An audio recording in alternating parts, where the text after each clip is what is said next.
Welcome to Grow and Give, a modern victory garden project from Colorado State University Extension. We're here to help you learn to grow food for yourself, your family, your neighbors, and your community. Share the harvest. Keep it local.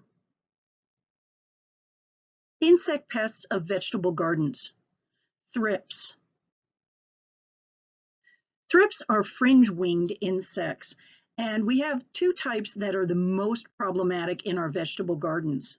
There's the western flower thrips and the onion thrips.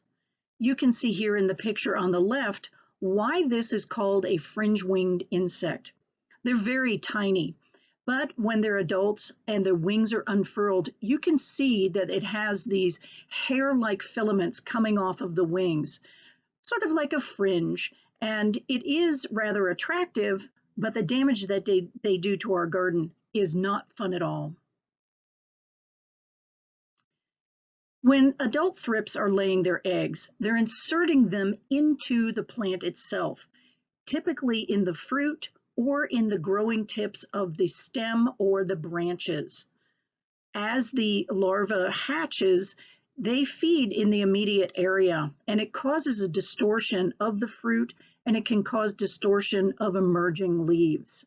So the plant will begin to look a little odd.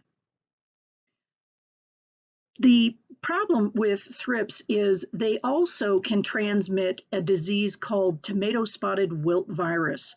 For backyard gardeners, this is the most significant disease that thrips transmit or vector for us here in Colorado.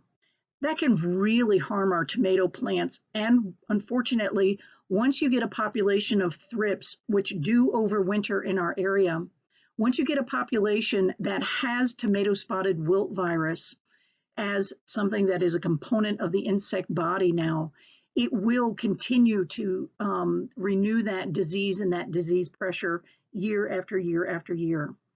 So trying to recognize and control thrips damage is hugely important.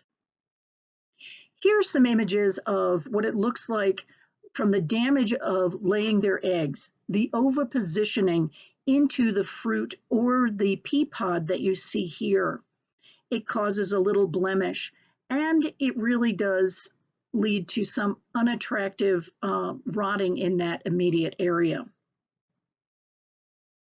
The first two instars of thrips are the ones that cause the damage to the plants.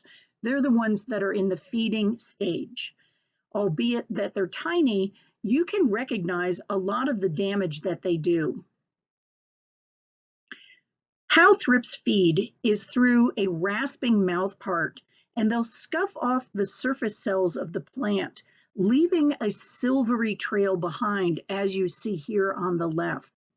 They also leave tarry-like waste material, these fecal spots that they leave behind. Take a look at the picture on the right, and you'll see this combination of the silvering damage done to the surface cells, speckled with all this fecal matter that look like small tar spots, is a significant diagnostic characteristic that suggests that we need to look a lot more closely with some magnification to try and find the thrips that are doing the damage. The last two instars aren't feeding on the plant. Rather, they've made their way down to the base of the plant or in debris right around the nearby area.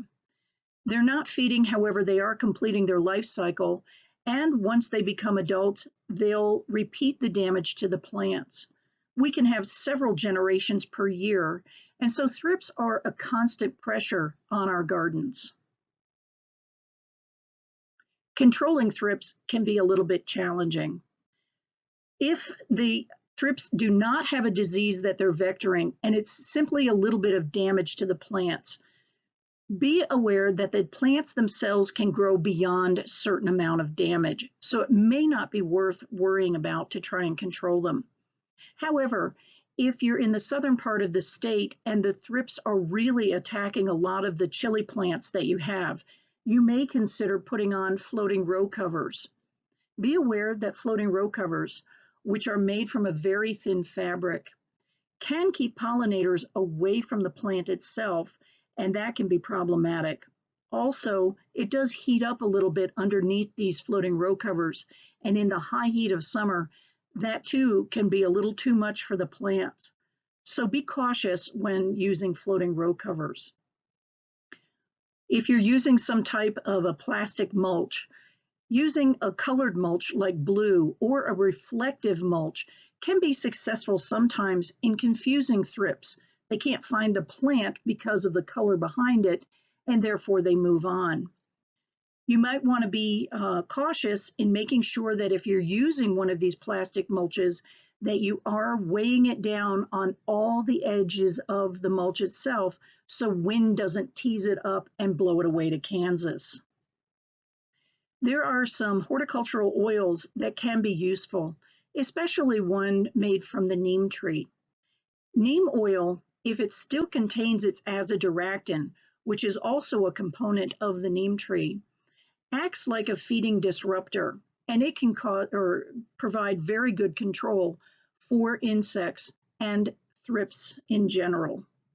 So if you can use a neem oil, it will have a two-punch effect if it has the azadirachtin in it. The neem oil will smother the insects, and the azadirachtin will cause feeding disruption. Otherwise, you could find and use a product called spinosad. Spinosad is a product that's made from the fermented waste material of soil microorganisms. This is also something that's found on the organic register, and it can be useful in trying to suppress thrips. Learn more, grow more. Contact your local CSU Extension office.